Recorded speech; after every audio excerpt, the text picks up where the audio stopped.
This call is now being recorded.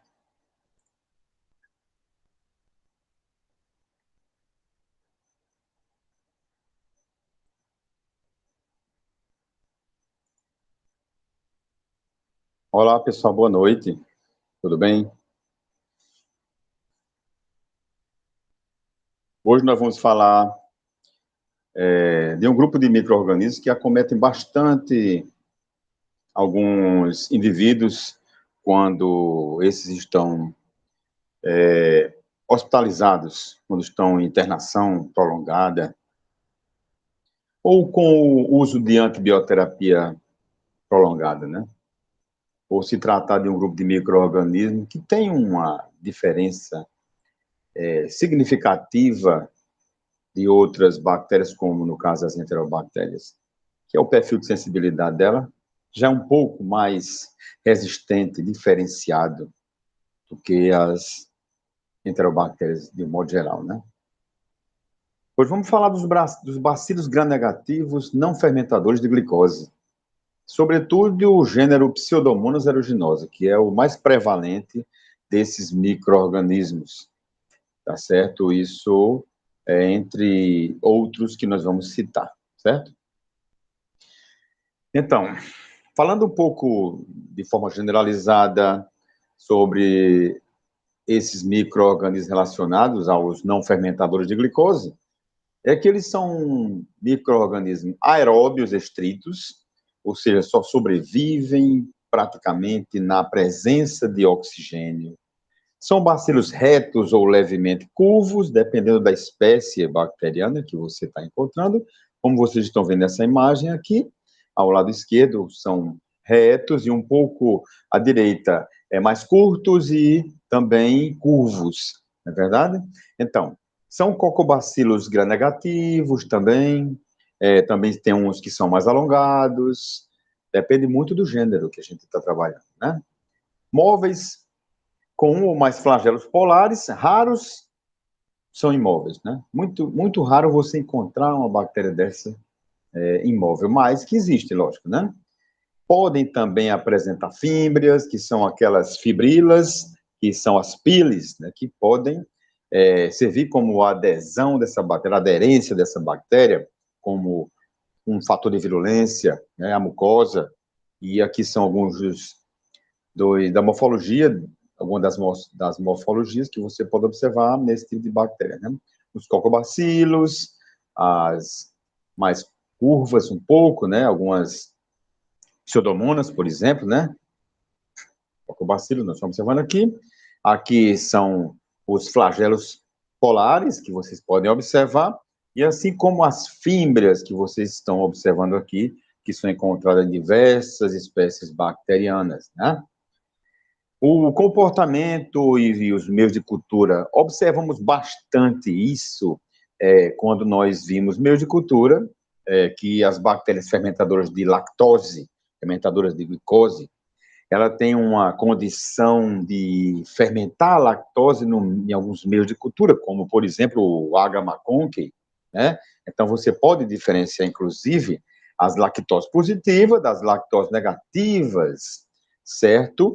Apresenta-se, por vezes, uma consistência diferenciada, uma morfologia de coloração opaca ou translúcida, brilhante, verde, como você observa na Pseudomonas aeruginosa e no Acinetobacter baumannii, certo? Diferentemente em comparação com as enterobactérias, como as mais prevalentes, a E. coli, que você está vendo aqui, que é lactose positiva, a Klebsiella pneumoniae também é uma bactéria prevalente em infecções em modo geral.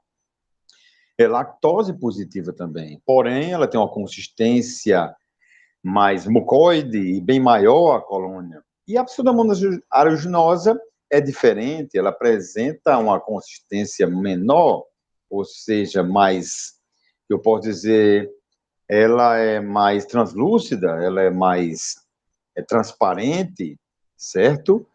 Ou seja, não não possui enzimas fermentadoras de lactose ou de glicose de modo geral. E um dos meios que nós fazemos a triagem após o cultivo desse micro-organismo diante da amostra clínica, dependendo da amostra biológica que for semeada, né, no exame microbiológico, né, na cultura, nesses meios de cultura, utilizamos o Tríplice Sugar Iron, né, que é o ferro e açúcar tríplice. Nós, inclusive, já falamos que tem glicose, sacarose e lactose nesse meio, certo?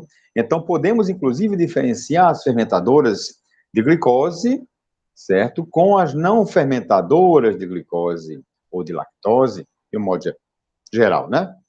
Através desse meio que é o tríplice ferro e açúcar tríplice, tríplice sugar iron, tá? Os fermentadores e não fermentadores de glicose, lactose, produção de gás e hidróxido e ácido sulfídrico também, né? A identificação amarela é quando acontece o processo de fermentação, certo? A produção de ácido sulfídrico, certo? O enxofre também, fica a coloração enegrecida, certo? E a não fermentação, ou seja, não acontece nada com o meio de cultura, certo? Então, dessa forma, você pode diferenciar as bactérias através de uma triagem com o meio de TSI, certo? As fermentadoras de glicose, aqui é o meu sem intacto, ou seja, sem feito semeadura, né? O Proteus fermentou, produziu H2S, a Shigella fermentou a glicose, mas não fermentou a lactose, e a Pseudomonas aeruginosa, assim como os micro-organismos relacionados aos não fermentadores, não houve fermentação dos açúcares, né? As considerações gerais quanto aos antígenos, quanto aos fatores de virulência desse grupo de micro-organismos, sabemos que eles possuem, assim como as enterobactérias, o antígeno O da parede, que na parte glicídica do lipopolissacarídeo é onde fica esse antígeno O, que é semelhante ao das enterobactérias, né? Possui a camada mucoide, também o antígeno de alginato, é outro antígeno que nós observamos nesse grupo de micro-organismos, certo? Observamos também as endotoxinas bacterianas, ou seja, os lipopolissacarídeos, como nas enterobactérias também, né? Ela tem uma capacidade de toxicidade, porque possui o lipídio A.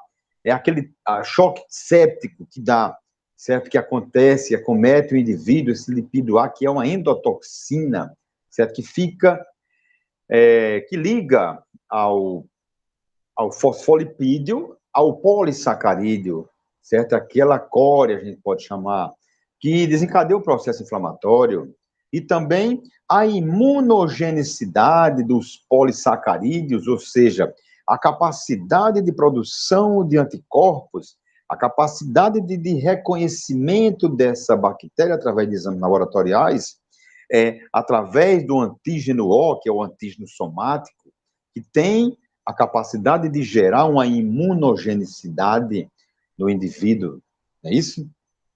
Toxicidade. E a parede celular das bactérias gram-negativas também possuem, além desses micro-organismos não fermentadores, também possuem outras toxinas, além dos lipopolissacarídeos, né?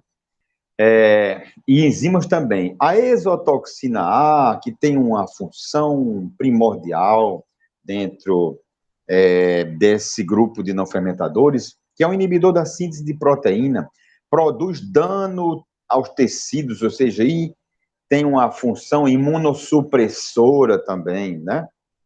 A exotoxina S, que é o inibidor de síntese de proteína, é um imunossupressor também, certo? Duas exotoxinas que têm praticamente a mesma função. No entanto, a exotoxina A causa também um dano no tecido, um dano tissular. A cototoxina, que é a leucocidina, que é uma toxina citotóxica que quebra, que destrói os leucócitos, né? Para as membranas eucariotas, altera a função leucocitária, produz lesão microvascular no pulmão, ou seja, essa toxina, quando liberada por alguma espécie bacteriana não fermentadora, ela tem essa capacidade citotóxica, né? Outra bastante observada na prática laboratorial é a elastase, que tem a capacidade de destruir os tecidos que contêm a elastina, certo? Que são vasos sanguíneos, tecido muscular e a pele, certo? A elastase algumas bactérias dessas produzem essa enzima que tem essa capacidade de destruir, certo? A elastina que algumas desses órgãos possuem. A fosfolipase C causa hemolisina também, produz uma hemolisina termoestável, causa a hemólise, a quebra da membrana das hemácias, por exemplo, como os estafilococcos eles produzem. Assim, a pseudomonas também tem essa capacidade de produzir essa hemólise, certo? Quanto ao metabolismo, ele possui um metabolismo, esse grupo, estritamente respiratório. Vivem em ambientes variados, principalmente no solo, matéria orgânica em decomposição, vegetação e água, sendo também encontrado no ambiente hospitalar, primariamente no ambiente hospitalar. Esse é o que mais interessa a gente, né?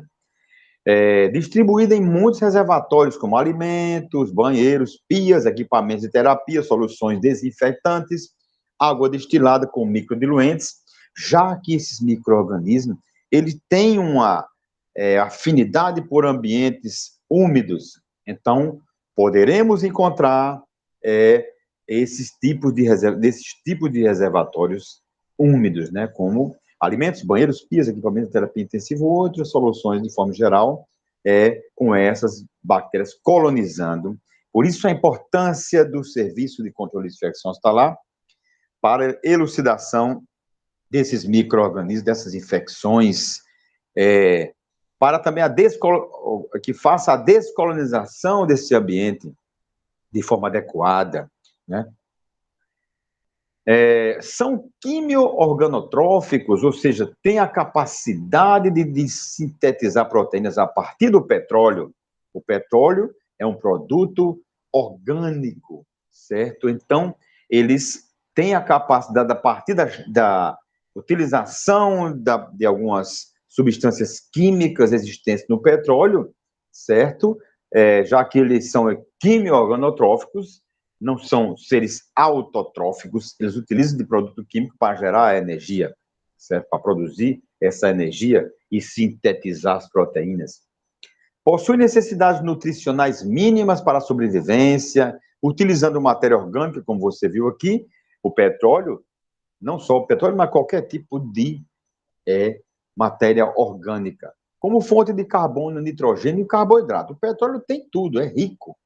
Carboidrato, nitrogênio e carbono, né? Para o seu metabolismo é necessário esses três componentes principais. Então, é importante demais esses componentes para que eles gerem energia. São capazes de viver em inúmeros locais pela sua riqueza enzimática, como a oxidase, a catalase e as beta-lactamases, que nós vamos citar bastante sobre as beta-lactamases quando nós formos nos deparar com os antibiogramas, com a capacidade da bactéria se tornar resistente a algum tipo de antimicrobiano, observando lá no resultado do antibiograma, que é o teste de suscetibilidade aos antimicrobianos, não é isso? Porque nós a partir desse antibiograma, nós vamos observar a presença de algum tipo de beta-lactamase dessa. Quando você observa o perfil de resistência aos beta-lactâmicos, principalmente, né, produzido por essas bactérias, essas beta-lactamases, de AMP-C, que são as metalo-beta-lactamases, as beta-lactamases em espectro ampliado, que conseguem destruir antibióticos de segunda, terceira e quarta geração, e as carbapenemases, né? Tanto as ISBL e as carbapenemases são as superbactérias que, além dos beta-lactâmicos, têm capacidade de destruir até os carbapenêmicos, que são os antibióticos mais potentes utilizados na prática clínica, certo? A oxidase, observando essa enzima, todas as bactérias aeróbicas utilizam a cadeia de transporte de elétrons, mas nem todas as suas cadeias são idênticas. Tem algumas que possuem cadeias diferenciadas, né?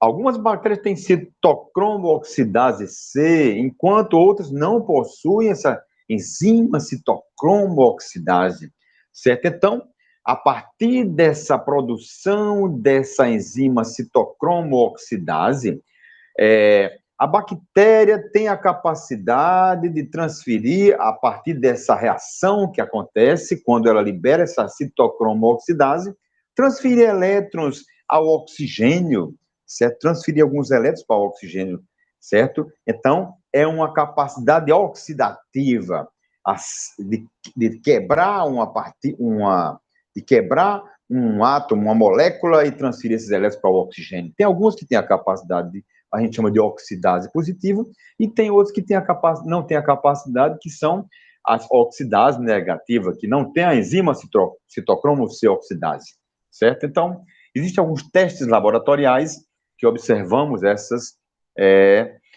reações, certo? As fitas de oxidase, quando essa bactéria possui a enzima citocromo oxidase, ela quebra essa molécula de essa molécula que tem oxigênio, certo? Que vão quebrar, essa enzima vai quebrar essa partícula de oxigênio. Então, modificando aqui a estrutura, a configuração, né? Isso apresentando uma coloração diferenciada quando essa reação é positiva, certo? Aqui uma reação negativa, reação positiva. Assim, quando a bactéria possui a enzima citocromo-oxidase. Então, fica azul. E quando não possui a enzima, quando não acontece a reação, quando não há transferência de elétrons, então a reação é negativa. Com relação às beta-lactamases, as beta-lactamases, como eu falei, elas atuam principalmente no anel beta-lactâmico, que existem nas penicilinas, nos carbapenêmicos, nos monobactérios, nas cefalosporinas, certo? Então, essas beta-lactamases atuam quebrando essa cadeia do anel beta-lactâmico, como vocês observaram aqui, no anel beta-lactâmico, quando é rompido, se há uma quebra desse anel beta-lactâmico, há uma degradação, há uma quebra da molécula desse antibiótico, da estrutura molecular química desse antimicrobiano, como a penicilina. Inicialmente nós chamávamos as penicilinases, né?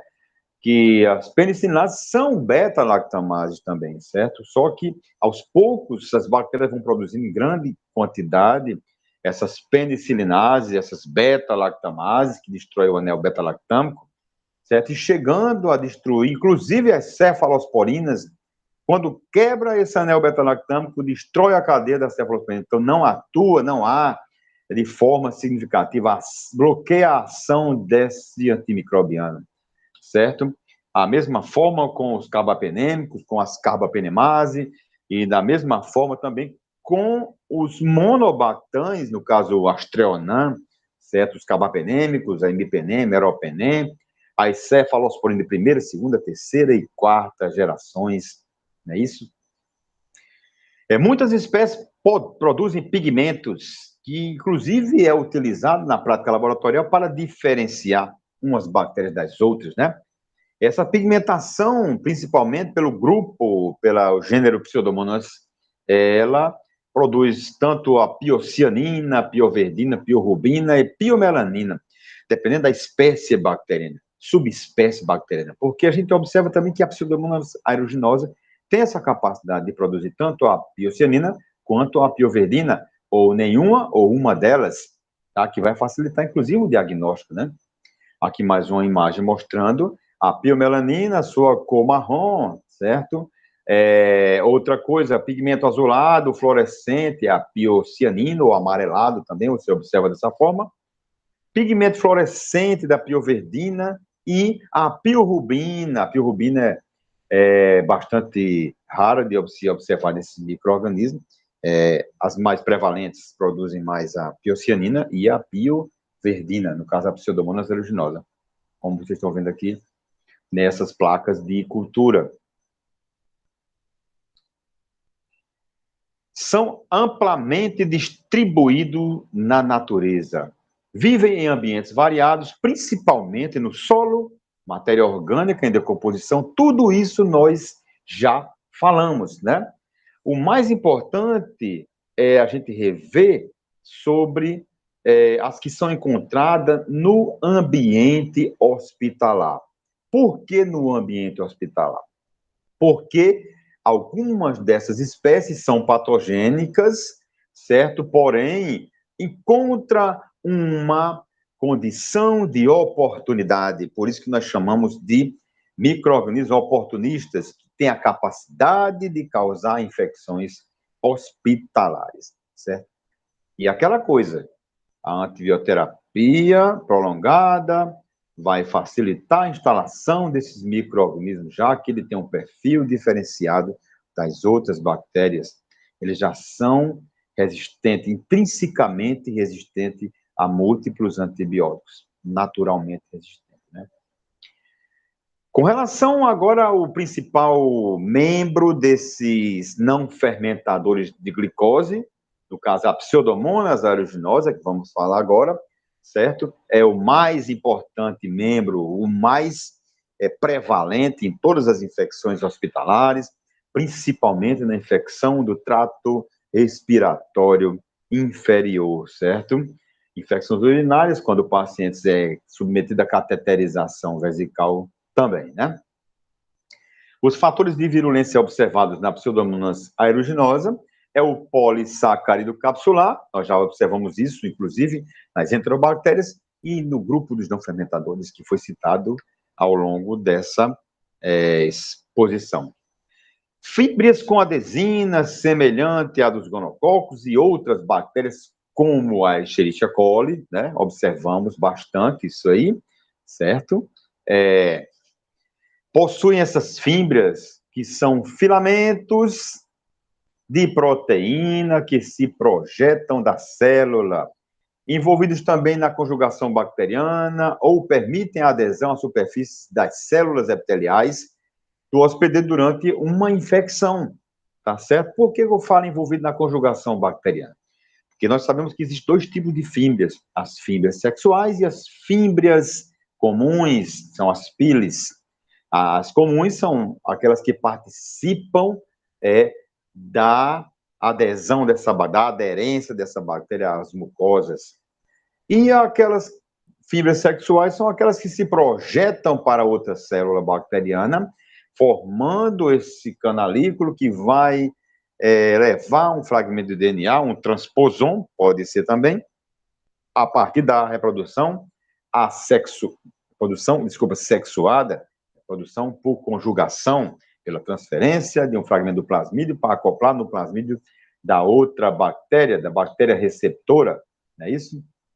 Aqui, mais uma vez, mostrando flagelo, fímbrias, cápsula polissacarídica, endotoxina e outros produtos que podem ser lançados. Tanto exotoxinas, como nós observamos, as exotoxina A, exotoxina B, como outros produtos, como as proteases, que são enzimas que têm capacidade de quebrar, de romper a cadeia das proteínas, quanto o DNA também. A fosfolipase C, que tem a capacidade de quebrar a parede formada por lipídios, quebrar a cadeia de lipídios, a hemolisina, a toxina A também. São outros produtos tóxicos que podem ser produzidos por essa bactéria, a Pseudomonas aeruginosa. A exotoxina A, como eu falei, falamos da endotoxina e estamos falando agora da exotoxina. A exotoxina A inibe a síntese de proteína com lesão celular, é semelhante à toxina diftérica, certo? Que tem essa capacidade de lesar a célula que está infectando lá, que ela está se ligando, certo?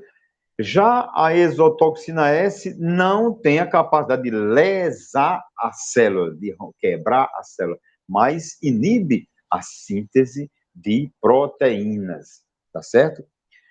Outras enzimas, como a neuraminidase, auxilia a adesão da bactéria, certo? A neuraminidase destruindo o muco. Se ela destrói o muco, ela vai facilitar a adesão, a aderência dessa bactéria à mucosa, tá certo?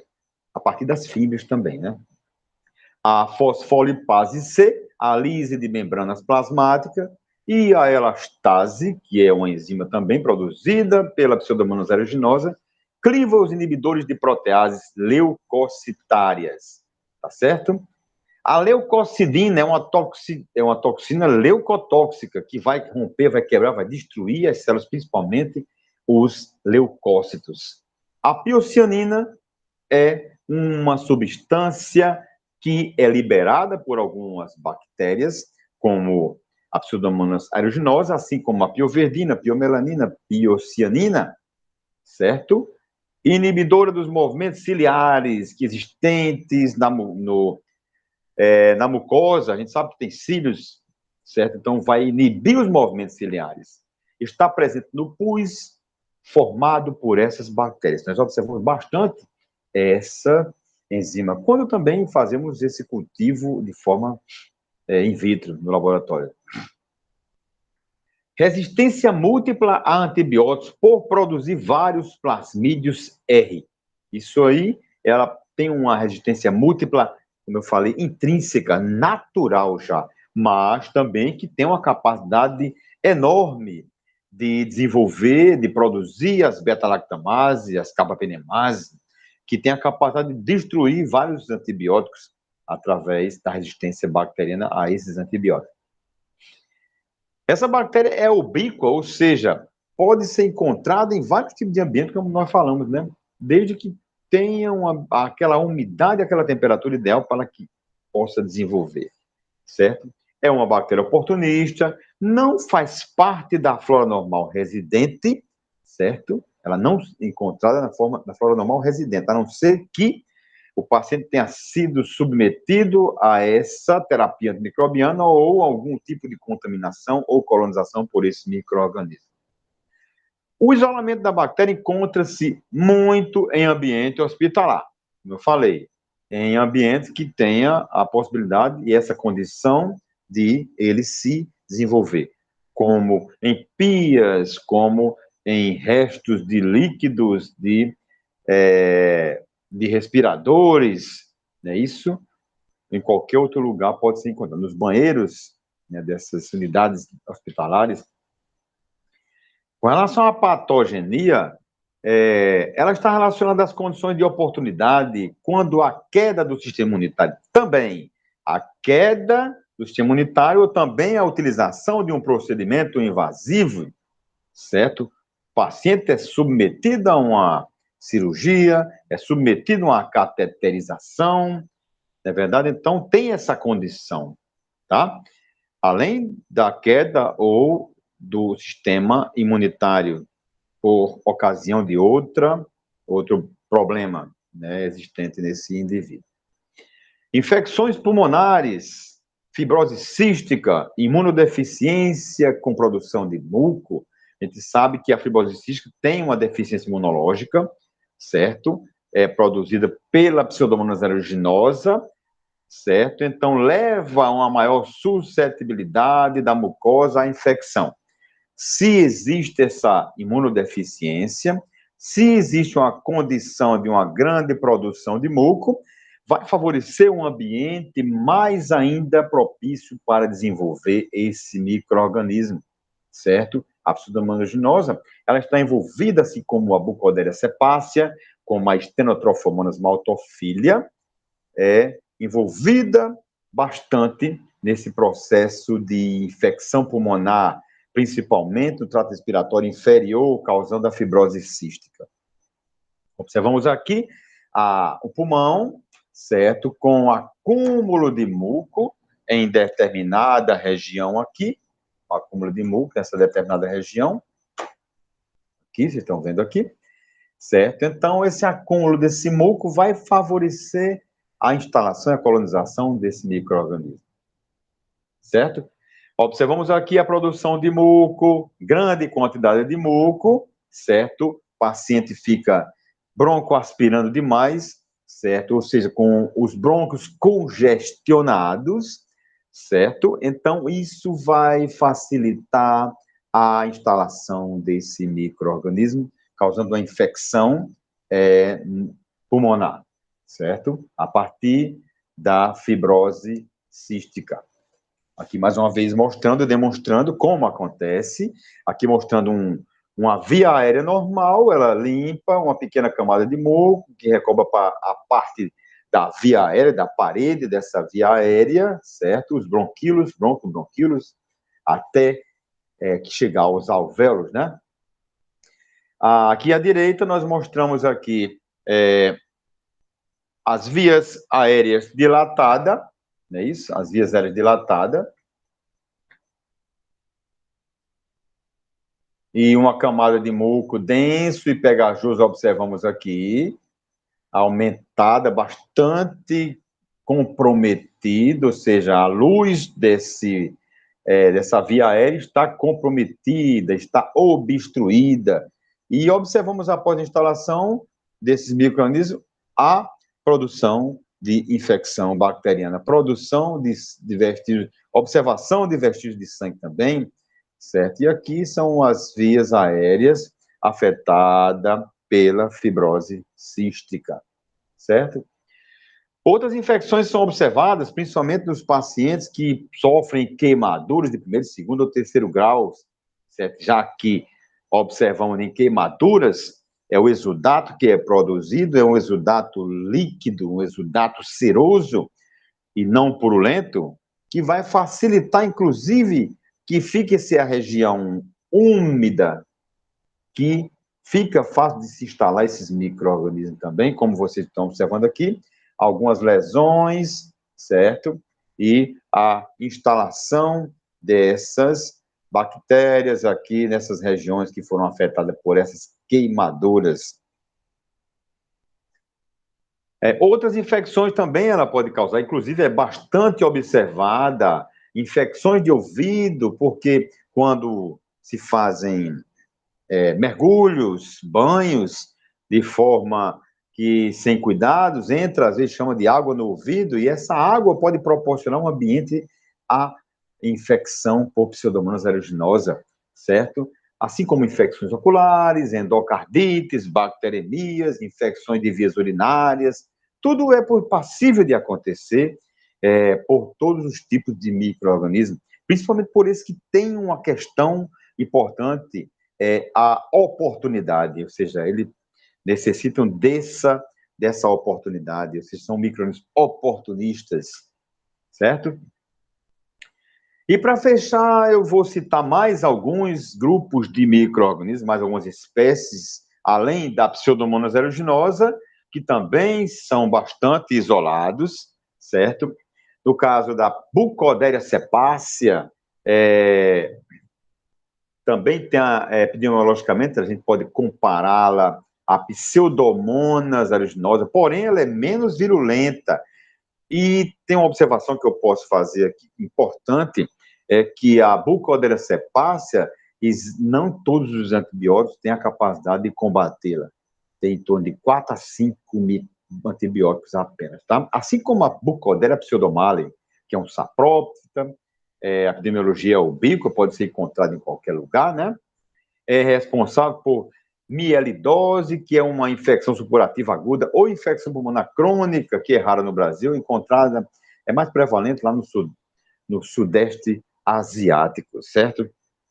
Quem quiser assistir aquele filme, vou até dar uma dica aqui, A 5 Passos de Você, ele trata bastante dessa infecção da fibrose cística, certo? Produzida pela Bucodéria cepacia.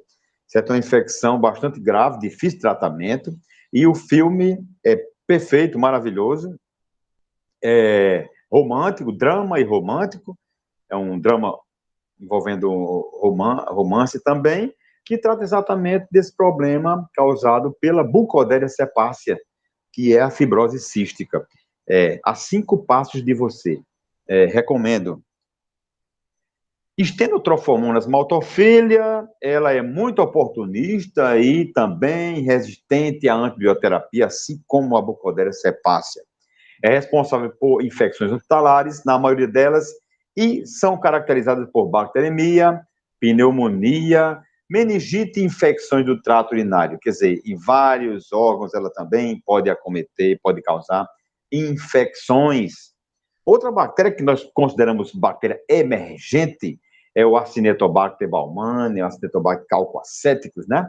Que é uma flora normal da orofaringe, porém é oportunista e pode causar infecções das vias aéreas, urinárias, feridas, por sepsemias, infecções de forma em geral, certo? Por ela ser fácil de colonizar, certo? E difícil também de tratar.